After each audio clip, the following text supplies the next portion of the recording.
Nasa krisis daw ang bansa dahil sa mga anomalya sa flood control projects. Galit ang taong bayan at sa pagtatraidor at ngayon ay nakabantay sila. Yan ang mga sinabi nitong si ICI Chairman, Independent Commission for Infrastructure Chairman, retired Justice Andres Reyes Jr. kanina sa pagsisimula ng pulong tungkol sa pagbawi ng mga ari-arian ng mga personalidad na sangkot sa mga anomalya. 17 ahensya Susan ang nasa ICI ngayon tulad ng DPWH, COA, Anti-Money Laundering Council, Bureau of Customs at iba pa para pag-usapan ang mga hakbang kung paano mababawi ang mga ari-arian ng mga personalidad na sangkot sa flood control projects ng mga anomalya. Sa ngayon, ayon sa AMLC o Anti-Money Laundering Council, nasa 4.6 billion pesos na ang na-freeze nila samantalang may 5 bilyong piso namang halaga ng mga eroplano at iba pa mga air assets ang umano ay kay dating Ako Bicol Party List Representative Saldi Co. Sabi ni Justice Reyes Susan, ang perang ito raw na para sa ikabubuti sana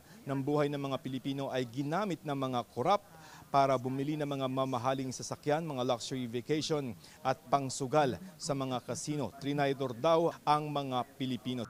All those persons responsible for this may be prosecuted and jailed. But to completely heal our nation, justice is not enough. We need restitution.